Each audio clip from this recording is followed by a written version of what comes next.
Hello, everyone, and welcome to Schmidt List Live. I am your host, Kurt Schmidt, president and partner at Foundry, and I am so excited that you are joining me today. It is an amazing Tuesday. I've got Tim here with me, and of course, I have to mention we are hiring at Foundry, of course, as you can see. We're looking for talented people. We're growing. Just knocked down another wall at the office, and always looking for talented people. So go and check out foundrymakes.com/careers. And if you don't see anything that exactly matches your skill set, maybe just drop us a line. We're always looking to talk and meet interesting new people. Speaking of interesting people, look at that segue. It's just, I've been doing this a while. Let's talk to Tim. Tim, how are you today? It's great to see you. It is great to see you too, Kurt. Thanks for having me today. Yeah, I appreciate, over the past year of craziness, we've had a lot of conversations about employees. The whole work from home revolution is upon us, right? And we've got a lot of people talking about all these different sorts of ways to build their businesses and the ways to think about team building and projects and all these things. So I've got a bunch of different subjects I want to cover with you today. The first thing I want to start out with is something we kind of started on in our last conversation. But one of the things that I find over the last, I wouldn't even say just the last year, over the last few years, is people are talking a lot more about trying to plan long-term sort of impact in their business or in their personal lives or teams when everything seems to change every couple of months. And I think personally, I've also had a hard time balancing those short-term goals versus long-term goals, right? Like, I like to live in the future. I like to live like kind of where are we going to be at in the next few years and plan towards that. But in order to make that actually happen, you've got to have these short-term goals, and you've got to be able to balance those things against that long-term piece. Is that something you're finding other people are struggling with? And what's your take? What's your advice in those situations? I think this is one of the most problematic areas for business today, is dealing with this what seemed to be leading up into the late teens and before we hit the pandemic. There was sort of this sense of how do we manage this this long-term thing? How do we balance long-term and short-term at the same time? And I think that has been a big problem. The way that I've approached it is two ways. And I've done a lot of research, primary research on goal setting, especially with salespeople, primarily for short-term goals. And oftentimes their most, short-term goals always dovetail nicely when they fit into the context of a long-term goal. But in a context when we can't really have a good long-term goal, I think the next thing to go to is actually to start with our North Star. Okay. And so the goal is the place that we're navigating to. That's where we want to. That's the destination. But the North Star is what we're navigating by, right? And we need to have that tool that we have a reliable space in the sky that we're navigating by, and that gets translated into our values. What's meaningful to us on an individual basis? What's meaningful to us as a team? What's meaningful to us as a department or a company? How are we? What do we value? What do we hold dear? And as long as we have that North Star out there and that we can express as saying, that's what we're navigating by. We're going to navigate by, okay, what do we value? We value a diverse team. We value a highly productive team, a committed team. We also value not working 70 hours a week. We also value the ability to have the working from home mom or dad that says, oh, my kid's sick today. I'm just going to be totally tied up with this. That the team floats around that, fluctuates, flexes. Sure. If those are the values, then that helps us get to the longer term goals and maybe more importantly, gets us to shorter term goals. Okay. Well, what's your advice? And I'm going to throw a hardball at you here, Tim, so bear with me. But what's your advice if you find your place? What if you find yourself in a place with a fake North Star, what if you find yourself inside of an organization where the true North Star is just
Okay, I'm back. Sorry about that.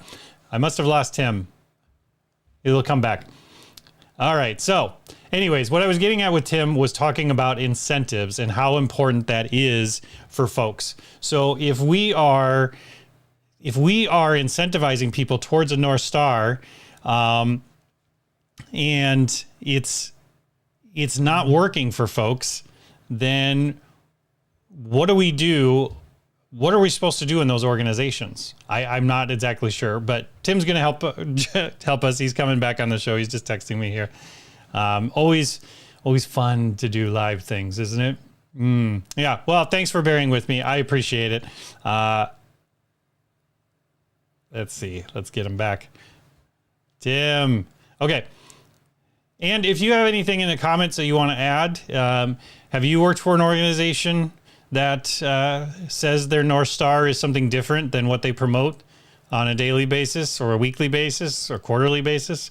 I'm not sure. Maybe you have. I would love to hear from you in the comments. Tim, where are you? Let's turn him back on. There he is. You're back. He's back. Let's go back to Tim. There he is. Hey, Tim. Hi, I'm embarrassed. Sorry, this is live. No, it is live. You were asking the hardball. I was going for the hardball. I was going for the hardball question. Yeah. But unfortunately, I didn't get to hear the end of it. So no, hang on. I will get you back in the hardball here. Hang on. Okay. So here's the hardball question, Tim. Is that if I am working in an organization that has these published North Stars and things that you're talking about, but what if I find the things that are driving me, the way that I feel like I'm incentivized, is not towards those things? If the incentive is more, what sort of advice? What should I be doing in that situation? Let's take it from two angles. One is that maybe I'm an executive. I'm somebody who's driving a lot of that conversation. And number two, I'm somebody who's an individual contributor, someone who's, building, helping build that organization. What's your take on that?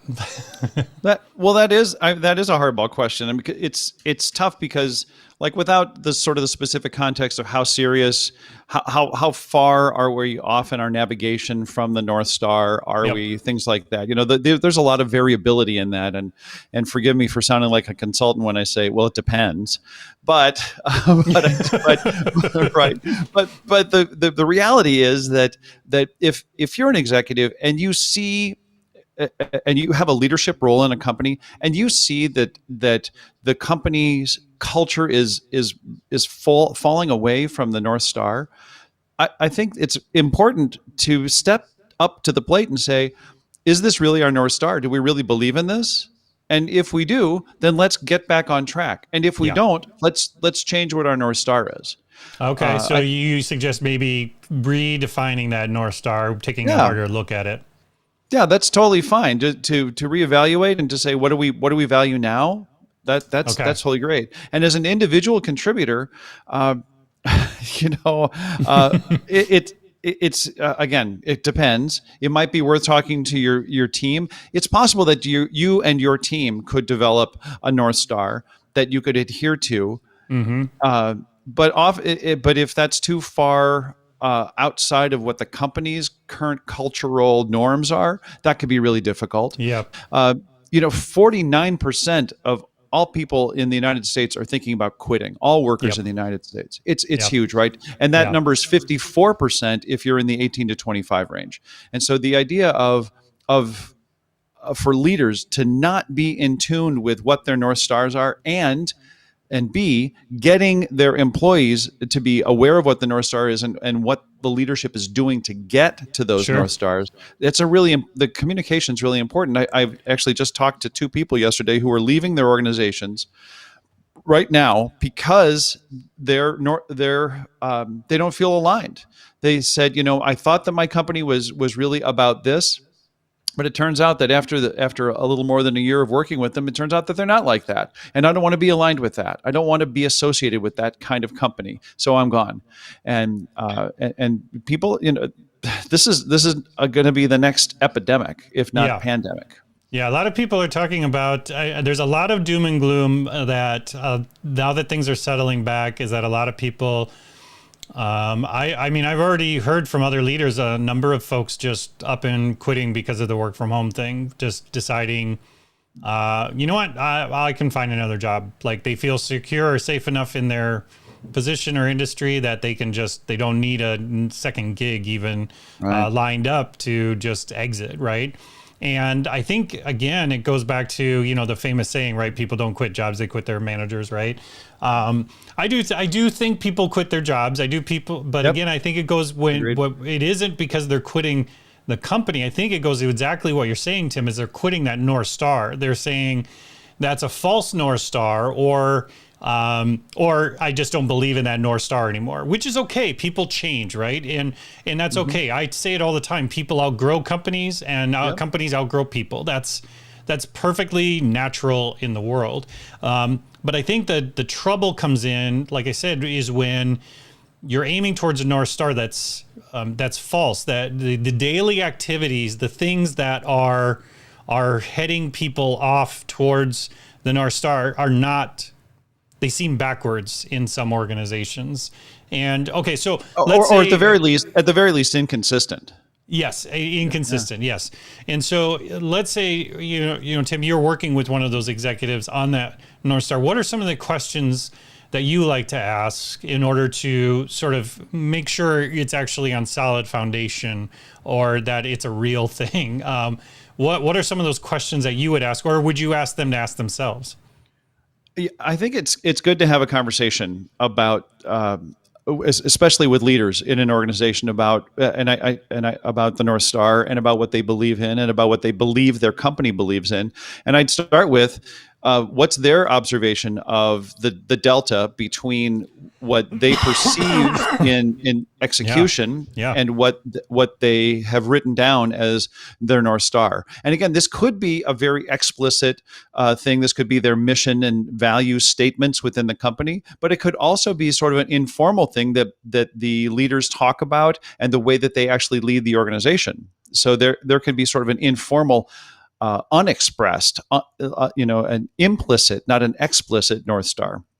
And so the first thing would be to look at the delta, and then say, well, is it fixable, and how would you fix it? Because it's kind of up to the leaders to solve that problem themselves. So I'm never there to say this is what you should do. I'm just not that prescriptive. But I think it's important to start to ask the right questions to help leaders come to the point where they can go, okay, here's the way that I can frame the problem, and frame it in a way that they can act on it. Yep. Okay, so let's switch gears then and talk about the acting part, right? Because people are driven with incentives, right?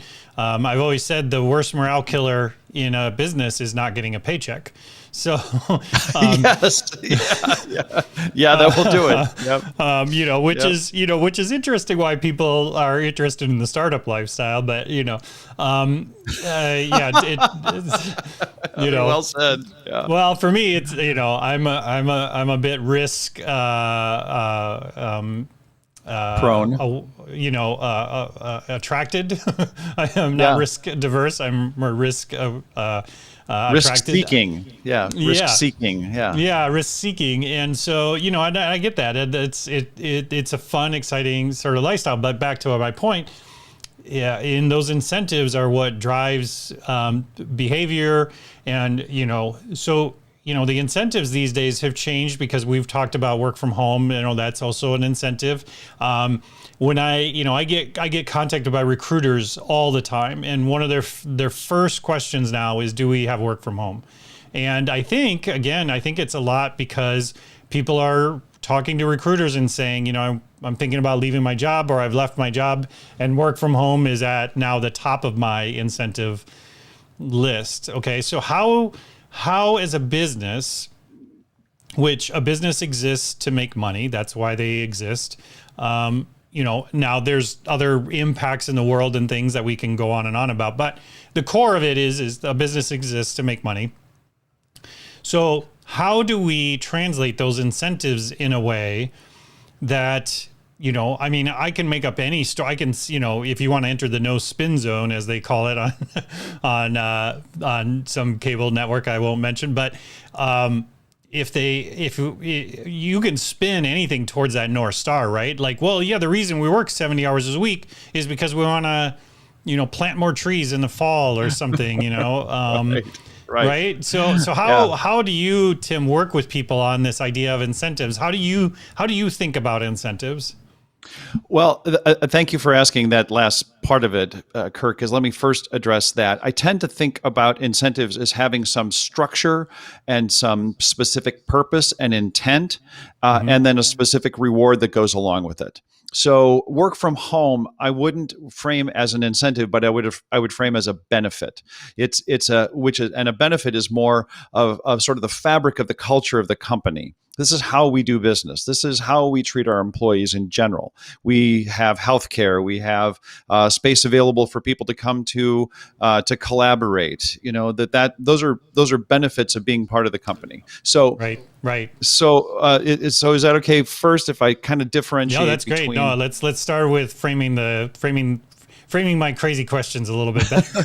So when it comes to benefits are absolutely critical for getting people in the door, and we know that they make a big difference in terms of who prospective employees choose in terms of prospective employers. So the benefits packages are meaningful. And I'd say this to leaders who are saying, you can't work from home in my business. That's just not going to work. You're just going to exclude those candidates. JP Morgan just recently said, sure, you can still work from home, but after Labor Day, you're going to take a pay cut. And that is not just a disincentive, that is a penalty. That is an absolute functional penalty to those employees. And by both instituting it and framing it that way, they're just going to have more people just walk away. So the other side, though, in the incentive world, again, where there's some kind of a structure and an intention and a reward for, if you do this kind of work at your job, you're going to be rewarded this way. There's a lot of research that shows that monetary incentives can crowd out creativity. So by offering people money, you can actually decrease to do a specific creative job. You can decrease creativity and output. I think that this is especially true in innovation. Okay. And however, that's in the world of a monetary reward. In the world of non-monetary rewards, that can be additive, and these are extrinsic motivators, right? That the incentives are extrinsic rather than just being intrinsic. And with the extrinsic rewards, if we have some kind of a non-monetary reward like time off or some kind of points to your reward system, or a vacation, a paid for vacation, or the company pays for round trip airline tickets somewhere. Those are non-monetary incentives that we can strive for that don't crowd out creativity and innovation. So leaders easily and most often just go to money because it's malleable and functional and all those kinds of things. It doesn't take much thought, right? I mean, it's something people don't never say no to. Right. So why, it's the easy button. It's the easy management button. And it is, to be honest, and it's less effective. It is, but if you go and get an MBA and these types of trainings, that's where a lot of those professors are teaching people to go. I don't think it's an inherently just human thing. I think we're all human beings and we empathize. But when it's an easy button, because people are complex, people have complex emotions, complex thoughts, people are hard. Management is not easy. And so if I can find an easy button by saying, hey, here's a bonus, here is a yearly bonus, here are shares in an organization, you could just go down the list of all the different types of what they call incentives. in these organizations that, kind of are supposed to motivate you, because it's an easy button, because to your manager's face, you're going to say, yes, thank you. I'd like the more money thing. Thank you. Even though you might leave and still feel hollow and whatever, but you're not going to go up to your boss and be like, no, I don't want more money. I want more impact. Can you define what that is and then let me know? That's a challenging place, right? Well, and that question, that idea of, well, would you rather have money or something else, is a meaningless question, because our brains don't easily process that, and we barely know our own motivations well enough. As odd as that may sound, there's a tremendous amount of research demonstrating that when given choices between two different sets of motivators, that people consistently say, oh, I think it's going to be this, when in actuality it's this. What actually gets them to change the behavior, to work harder, to put in more effort, is different from what they think it is, even after the fact. It just blows my mind. If I could ramble just a second, there's a great study done. This is why we're doing. This is why we're here. Ramble. Yeah, there was this fantastic study done at the University of Chicago a few years ago, where they brought. There was about 60 plus people into 3 separate rooms at the University of Chicago, into the lab, and they asked them to sit down at a computer and do this word game, sort of a word jumble thing, and make words out of jumbled letters, basically. And they would be in time sessions, 15 minutes or 30 minutes, and then they said. They got everybody's base rate, because everyone performs at a different level, right? Some people were really good, some people were not so good, but they get a base rate of performance with everyone, and then they go back and they break this group of 60 or so into 3 separate groups. And the first group, they said, so what we're going to do is reward the top 5% with massages and facials and things like this. And by the way, the group was mostly women, mostly like 35 to 55. Okay. And then the second group, they go and they say, well, we're gonna reward the top performers with cash, which, by the way, happened to be equivalent values to the massages and facials and things like that. So it was dollar for dollar the same value. And then the third group, they just went and they said, so thank you very much for joining today. Anything you can do to improve your performance in the second round would be great. So everybody goes through the second round, and they go to the third group, the thank you group, and they simply say, thank you, you're done. We've got your data, you can go. And then they go to the cash group, and they pay them. They tally the results and they pay them out with their cash rewards, and they dismiss them. And then they go to the first group, the group that earn massages and facials, and they give them certificates to the spas and said, thanks very much. We really appreciate your participation. But before you go, can you just tell us, if you had a choice, would you rather have the cash? And about 2/3 of them said, yeah, I think I'd rather have the cash. Yeah. And then they asked a second question. They said, well, would you spend your own money on this, on what you just earned? And more than 2/3 of them said, nope, I would not spend. This is a total luxury. And then they looked at the results. How do the people who got cash do compared to the people who got massages? And it turns out that the people who got massages more than doubled the performance of the people that got cash. So you can pay people cash and their performance improved. They actually had like about a 7% increase in their performance. But the people who got massages and facials, they delivered more than 15% increase. And that's a significant difference. That's a really significant difference. And yet, in the minds of the people that got the massages, they still thought that if they would have gotten money, it would have been a better deal. And yet their performance was better than the people that got cash. Yeah, that makes sense. Well, reminds me of a study, and it was done a long time ago, where they went to an office and they brought in a ton of plants, and they put plants everywhere to see if it would increase productivity. And it did. Productivity increased. And about 6 months later, they took out all the plants and productivity went up again. And so for me, when I think about something like that, I'm not saying like that's like a rule or anything. I'm sure there was a lot of things with that particular space. But I do think that change and impact kind of they go along together. It's not just about setting a goal and saying, well, if you're here for 9 years, you get X amount of extra bonus or something, right? Versus Right. you know, like you had just mentioned, like, hey, by the way, this week we're doing massages this week. And then maybe 6 months from now, you I don't know, you got a magician that comes in. I don't know, whatever. Right. But I think, again, going back to what you were saying, is that you can't just listen to, you gotta have people's best interest in mind, and not just ask them what they want and then just give it to them. I think that and again, I don't want to go down a road of like where people don't know what they want, but I think as an organization, right? But it really is true. I mean, as much as we think we know what we want, when it comes to motivation, I mean, we can express our preferences. We're really good at expressing preferences. I prefer this over this. Give me a choice. It doesn't take me long to come up with an answer to which do you prefer. Sure. That's not a problem.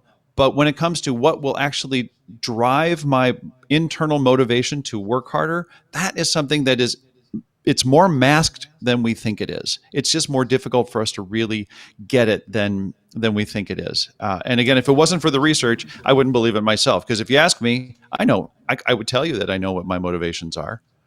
But I also know that the research would suggest that I'm probably wrong. But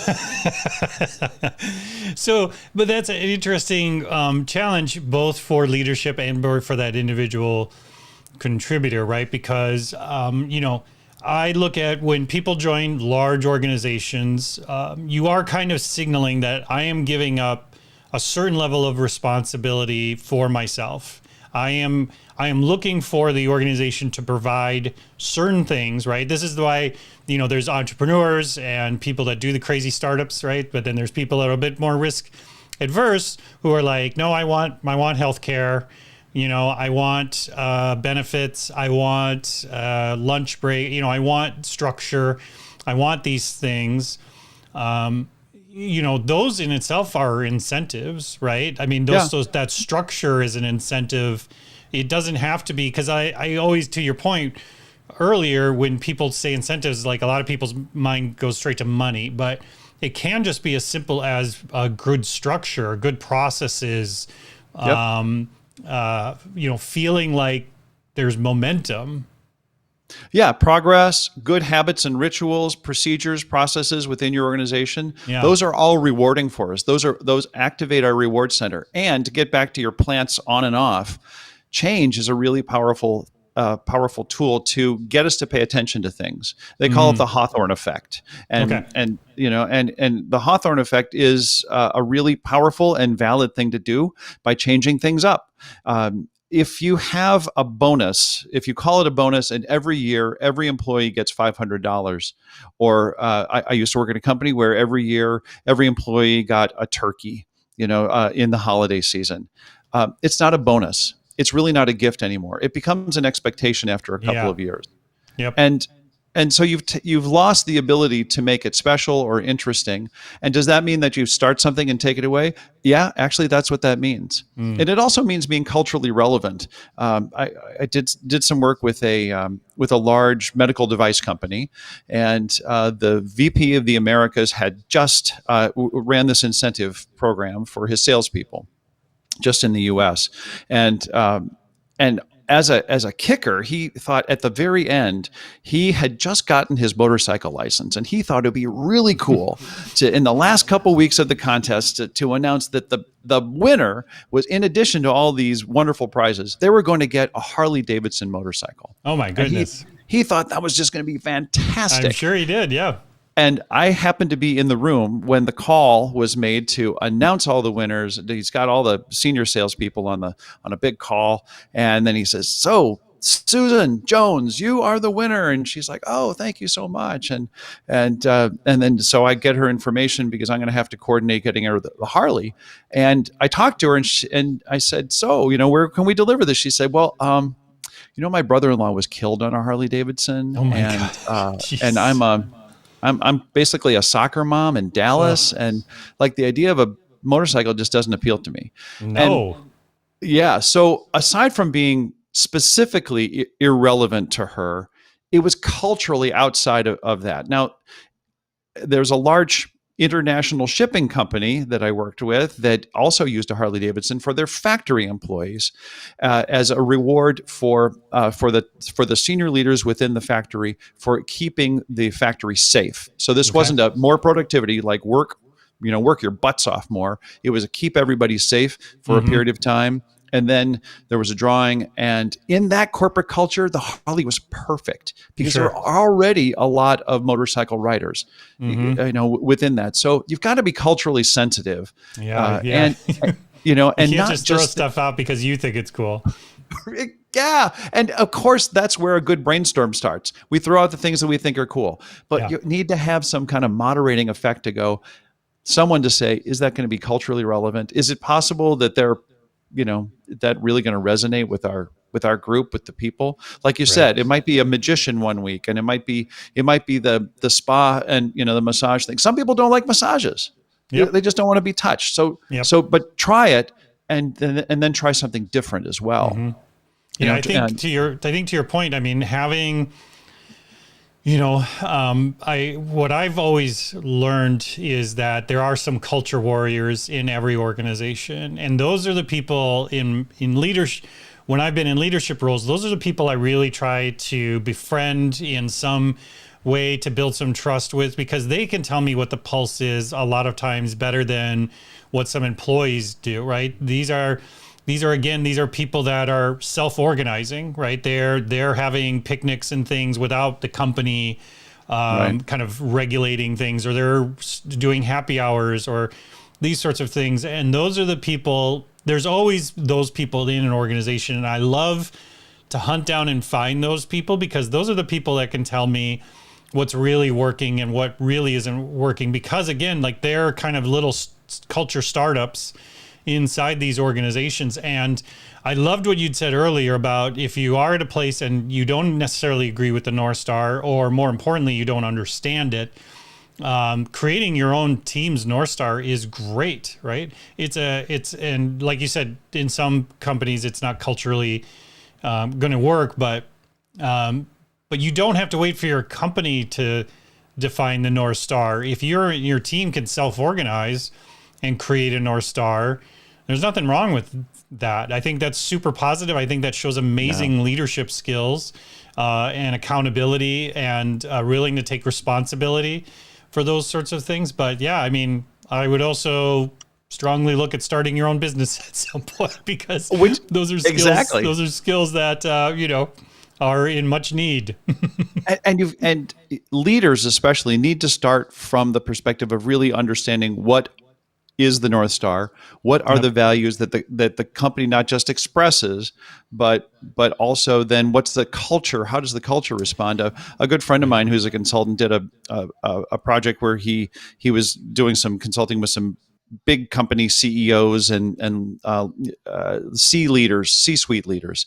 And he said on one morning, got up to sort of announce the stuff for the day and said, by the way, we just want to say, thank you. We've been looking at all of your company websites, and all of you have really great missions and value statements. And we've chosen one that we think is just fantastic. And then they put up a slide with like the 4 points of the mission and values that they think are fantastic. And they said, well, just stand up if this is your company. And like 40% of the people in the audience stand up because they all think that that's theirs. And first of all, they didn't know what their own company was. And secondly, there wasn't that much differentiation between what their company had said and what these general values that they put up on the screen were. That's an interesting point, Tim, because the definition, because there's so many like these sort of, patronizing sort of statements that are right, like do no evil and whatever else, right? Like these organizations will have these things, but what does it actually mean? And what I found leaders struggling with is, what does it mean to me? What does it mean to me as the contributor, right? And so where I've seen it work really well is that maybe there's a leader out there, and I could tell you about years ago, I worked with a very large health insurer. And the leader went on and said, I want, one of our North Stars is to make all of our clients 30% healthier by 2030 or something like that. Wow. And it was like, wow, that's really great. Yay, And then what they did is they went to the managers and said, okay, for each one of you, what that means is that your performance metrics in these areas need to tick up in these ways. And so we need from you, what are some of the ways that we can do that? No holds barred, no regulation. And then those people then went to their individual teams and said, your team's goal is now to impact this.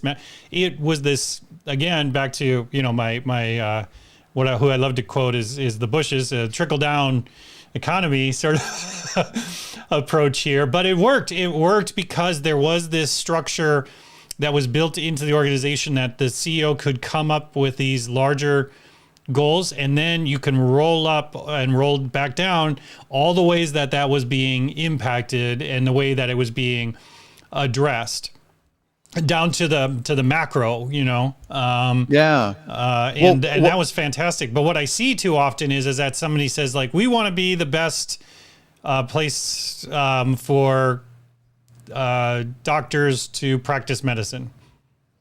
Well, what is that? I don't know what that means. Where's, because you could write, I'm sure there already is books and books on what it means to make a place great for doctors to practice medicine. But how are you implementing that? And back to our original discussion, how are you incentivizing that to actually happen? Because I think that's where people tend to fall down, is that it's great to throw out these great big sort of BHAG, right? Big, hairy, audacious goals. Throw them out there and people are like, great. Well, how do I, you know what? I'm just going to go back to work. I'm just going to go back to work. Good luck with that. A big, hairy, audacious goal. I don't know how I'm going to help you achieve that. I love that you talk about this idea of the CEO having this sort of this vision or this big goal that gets cascaded down into the different levels of the organization. That works really, really well when there's a sense of alignment and unity within the organization. That what the CEO wants is consistent with the corporate culture. Not just not just how I as an individual contributor feel, but also how the leaders lead. And when there's a lot of consistency, that cascade works fantastically well. Where it goes completely haywire is when the CEO's vision or desire or BHAG is inconsistent with the way the company actually is. Actually, right. And if the company and by the way, if the CEO is self-aware and realizes that what he or she wants is different from what the company actually believes, then there's a culture change initiative. Then it's like, I want to take the company here. Let's get everybody on board with this. So we have to change the ship rather than just, throwing your line off the side of the boat and just hoping you can catch something is really kind of a waste of time. It wastes everybody else's. Well, and honestly, and even though this is going to seem extreme, but I mean, honestly, I've given those leaders the idea of like, well, you can only, the ship has left the dock, so you can only change so much. So consider maybe even starting a separate organization if it is that big of a change you want to make with the shift of your company, right? So I've seen it where some awesome organizations in town, Jamf, Code 42, these all places started as agencies and ended up as product organizations. And that's a big culture shift to go from a professional services organization to a product-based organization. It's a very different type of customer. It's different organizations, different processes, and to just expect, if you've got a large team to just shift in that. And I see startups, right? They always talk about pivoting and pivoting as a positive thing. But what you don't see in some of these organizations, when they do pivot, they lose half of their staff in some cases because they were like, actually, I signed up to help these individuals. And now what we're doing is we're selling to, countries that I don't believe in their ideology or whatever the case may be. Exactly. I don't know. Well, no, and as a leader, you have to be thinking about that, because I would certainly imagine that the growth of Foundry has not just been this perfectly straight line, right? No. Yeah. So No. you've had to make some calculated guesses as to both where you want to go and where you think the culture will follow you to some degree, where the talent will stick with you. How do you do that? Yeah, well, personally, again, we have a pretty strong North Star, right? We want to be the best design agency in the world, and in order to do that, design is, and I want to be clear, design, just like Steve Jobs said, is not how it looks, but how it works, and that's how we believe. We can make a difference. It's going to look great. It's going to work great, and it's something that's never been done before. And so, having those strong steps, and then being able, back to what I said before about being able to communicate those changes and turns as we go along, that they are aiming us towards our North Star, but also being able to just put it in reverse and be like, yeah, we went down that road and that was not great, and being transparent about it, and showing employees that where losses happened, not just not just promoting all the positive side of things, right? Not just candy coating things and saying, well, that those people are dumb anyways, I don't want to work with them. It's like, or maybe we're not mature enough yet to work with them, and here's how we're working on that, and here's how we're building better processes to be more mature, and here's where I need you in those processes to help us get there. I tell every employee when they start a couple of things. One is, you are hired to make us better. You're not hired to fill a butt in a seat. You are hired to improve, and so the more you bring your full self to the organization, the better we get. So that's something deliberate. And also, if you don't make a mistake in the first year, I'm going to fire you. I love that. Because I know you're going to make a mistake. And if I don't hear about it, then there's a problem. I lose the chance to improve. And maybe you cover your butt for a little bit. But we both lose an opportunity to grow and improve. And if you do make mistakes, that's opportunity that means we're pushing, it means we're taking risks. We're, the famous movie, with Tom Cruise, rubbing is racing, as they say. Right. What's that movie? Yeah, I can't remember the name. It's the one with the NASCAR. Rubbin's racing. Yeah. If you're not creating some sparks and there's some conflict once in a while, you're not pushing it hard enough. If I don't get an employee messaging me every few weeks or every quarter with something like, hey, this new policy I've got a question about, that's great. That is awesome. Because it gives us opportunity to improve communication. But again, I've had to build a relationship where they feel like they have access to me and my partners to be able to say, hey, I want to call some BS on something I heard in that meeting. And they should feel comfortable doing it, but it takes work. You have to be intentional. So there's my rant. You asked the question, Tim. This is what you get. I'm so glad because you touched on two things that I think are brutally important. The first one I just want to mention is Days of Thunder. Days of Thunder. Sarah just reminded me it's Days of Thunder. Okay, thank you, Sarah. Bravo. There's two things I think that are really important in this. The first one is bringing your whole self to work. Kimberly Crenshaw did some work about intersectionality. She talks about it, where if we are really bringing our full selves to work, then we meet at an intersection. And that's a really important place to be when we're all at the intersection together, rather than some people being behind. If you just think about this image of, am I at the intersection or not? That's when teams can thrive, when I'm really bringing my full self to work. The second thing that you talk about is psychological safety. You didn't use those words, Kurt, but psychological safety is when I can disagree with people on my team or with my supervisor or with anyone in the organization and not be punished. And Amy Edmondson's work at Google from 2013 is a fantastic example of how the most successful teams the absolute number one thing that made those Google teams successful was psychological safety. And the second thing on that list was diversity of thought. And those two things are huge in the world that we live in. And I think the most successful companies will harness that, enable that, and people will thrive and companies will thrive as a result of it. I totally believe that. All right, Tim, I could go on for days with you. Thank you so much for taking the time out of your day to join me. I really appreciate it.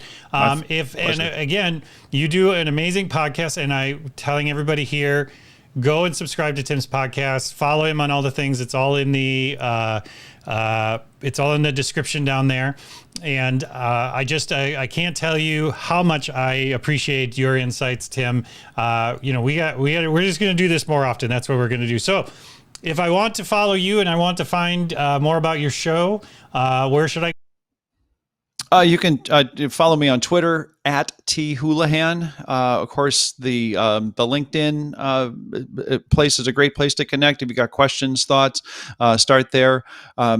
Start with the podcast. Follow the podcast. Subscribe to the podcast. Behavioral Grooves. My partner Kurt Nelson and I have been doing it now for 230 plus episodes for the last 4+ years, and we love it. And we bring insights from behavioral science to, every week with new researchers, practitioners.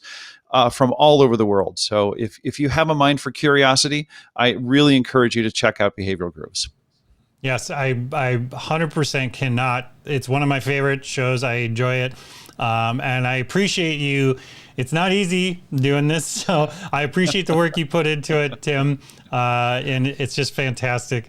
And, of course, your partner has got, his name's Kurt, so he's got to be amazing. And he says the same thing about you. It's so weird. I don't know. It's just I don't know what it is. I don't know what it is. Where does that come from? It's completely 100% confirmation bias in action. Tim, thank you so much for taking the time to join me. And yes, you got to come back on the show soon. Okay. I would love to. It's always a pleasure, Kurt. Thanks for having me today. Thank you. All right, everyone. Thanks you for taking the time to join me. Thank you for taking time out of your day. This was a long one, but I really enjoyed it. I just love talking to Tim, and I get to learn so much from him. So please take a moment to go and follow him. And while you're out there on the internets, check out foundrymakes.com/careers. We're hiring. Yes. Come, enjoy and build some psychological safety with me in our organization. I'd love to have you. So thank you again for taking time out of your day. We will see you next time.